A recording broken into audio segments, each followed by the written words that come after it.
तो हेलो बच्चों, जैसा कि आप सभी को पता है कि हम आपके लिए एक सीरीज लेकर आए हैं जिसमें हम आपको एनसीईआरटी के इंपॉर्टेंट क्वेश्चंस करा रहे हैं। सारे के सारे इंपॉर्टेंट क्वेश्चंस करा रहे हैं। अगर आपको इन क्वेश्चंस के सॉल्यूशन चाहिए, इसके साथ पीवाईक्यूज विद सॉल्यूशन चाहिए, तो भी आज हम स्टार्ट करेंगे pair of linear equation in two variable important questions. देखो यार, थंबनेल बनाने में तो मैंने पूरी मेहनत कर रखी है। वैसे अगर आपको चैप्टर के इस चैप्टर के इंपॉर्टेंट क्वेश्चंस हम आपको कराने वाले हैं, pair of linear equation with two variables. ध्यान रखना, लाइव क्लासेस के अंदर आपको चैप्टर वाइज क्वेश्चंस कराए जाएंगे। अगर आपको जो चैप्टर में लाइव क्लासेस में कराने वाला हूं उन चैप्टर के क्वेश्चन विद सॉल्यूशन चाहिए, तो आपको अपनी स्क्रीन पर ना यहाँ नीचे नंबर दिख रहा होगा, आप उस पर सिर्फ नोट्स लिखकर भेज दीजिए।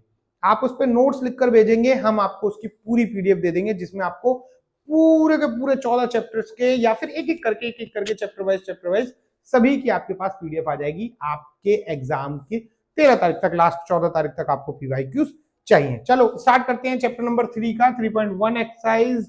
यार इसको हटाओ भाई, ये नहीं है।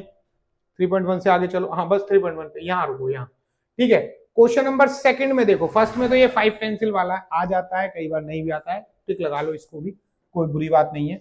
ये क्वेश्चन नंबर सेकंड। इसके बाद ऑन कंपेयरिंग वाला अगर रेशियो देखोगे कि इसमें से कौन कौन से क्वेश्चंस को करना है, तो आप इस क्वेश्चन को कर सकते हो वैसे ट्रायल के लिए, बस अदरवाइज है नहीं। इंपॉर्टेंट क्वेश्चन है ये, इंपॉर्टेंट क्वेश्चन है ये, और इंपॉर्टेंट क्वेश्चन है ये। इसके बाद क्वेश्चन नंबर 4, थोड़ा आगे करो भाई। क्वेश्चन नंबर 4 देखो, ध्यान रखना एनसीईआरटी आपके हाथ में होनी चाहिए, सॉल्यूशन तभी निकल पाएंगे। क्वेश्चन नंबर 4 में आप किसी भी क्वेश्चन को कर सकते हो, सिर्फ ध्यान रखना इसमें कंसिस्टेंट और इनकंसिस्टेंट लिखा हुआ है।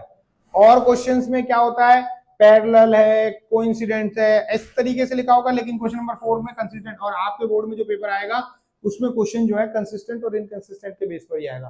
कंसिस्टेंट मतलब जिसके एक्स वाई की वैल्यू आती हो, जिसमें कि यूनिक और मैनी सॉल्यूशन दोनों है। इनकंसिस्टेंट का मतलब नो सॉल्यूशन, मतलब कि पैरेलल लाइन। सिर्फ और सिर्फ पैरेलल लाइन के केस में इनकंसिस्टेंट है, अदरवाइज इंटरसेक्टिंग और कोइंसाइड लाइन के केस में हमेशा कंसिस्टेंट होता है। तो इसमें से आप कोई 2 क्वेश्चन कर लेंगे, वो भी बहुत है। Question number 5, half the perimeter rectangle whose length is this. नहीं, ये नहीं करना। और देखो क्वेश्चन नंबर 6 में 6 करके देख लेना, अदरवाइज है नहीं। अगला दिखाओ भाई क्वेश्चन, क्वेश्चन नंबर एक्सरसाइज। हाँ ध्यान रखना, मैं बार बार कह रहा हूं, एग्जाम्पल कोई भी नहीं छोड़ना है, सारे एग्जाम्पल्स इंपॉर्टेंट है। एक्सरसाइज 3.2, हाँ यहां से एक्सरसाइज स्टार्ट। थोड़ा बहुत जो सॉल्यूशन करने वाली बात है भाई साहब, जिस पता है टीचर्स को कि तुम इससे डरते हो, पेपर में डालते हैं, पता है इसमें थोड़े भी कंफ्यूज हो गए तो इसमें भी डालेंगे, पता है कि ये इंपॉर्टेंट क्वेश्चन है, इसे भी डालेंगे। और बेसिक वालों का तो गरीबों के लिए ये भी आता है। बेसिक वाले बच्चों के लिए तो ये क्वेश्चन भी एक्सरसाइज में आ रखा है प्रीवियस ईयर में, ठीक है। थर्ड में कुछ करना नहीं भाई, थोड़ा आगे करो।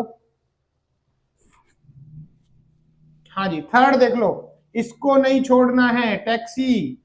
फिफ्थ को नहीं छोड़ना है, ठीक है। और ये क्वेश्चन नहीं छोड़ना, सिर्फ ये 3 क्वेश्चन है इस एक्सरसाइज से। एक्सरसाइज 3.2 से यही क्वेश्चन है। आगे देखते हैं 3.3 एक्सरसाइज, जो कि इंपॉर्टेंट है यार। देखो क्वेश्चन तो सब में सेम ही है, आपको पहला सब्स्टिट्यूशन और एलिमिनेशन, दो ही तो मेथड है, क्रॉस मल्टीप्लिकेशन मेथड तो कट ही गया। और 3.6 एक्सरसाइज जो बहुत इंपॉर्टेंट हुआ करती थी वो भी कट गई। अब तो 3.3 और 3.4 ही बची हुई है शायद, है ना। Solve the pair of elimination method और एंड द सब्स्टिट्यूशन मेथड, दोनों से करना है। बताओ यार, इसको सॉल्व करने के लिए एक क्वेश्चन ये कर लो, एक क्वेश्चन ये कर लो, ये ज्यादा इंपॉर्टेंट क्वेश्चन नहीं है, ठीक है। ये लो नूरी, बार बार पूछा जाने वाला क्वेश्चन है, ठीक है। थर्ड क्वेश्चन अगर ये वाला होगा तो ये वाला भी करना आपको। मैं फिर कह रहा हूँ क्वेश्चन टिक लगा लो, इंपॉर्टेंट क्वेश्चन है। और अगर इनके सॉल्यूशन विद पीवाईक्यूज चाहिए तो मुझे कमेंट में करके बता देना, ठीक है। आगे देखो भाई, आगे दिखाना भैया। हाँ जी, समरी, चैप्टर खत्म। शिट, इसमें भी 3 ही एक्सरसाइज है।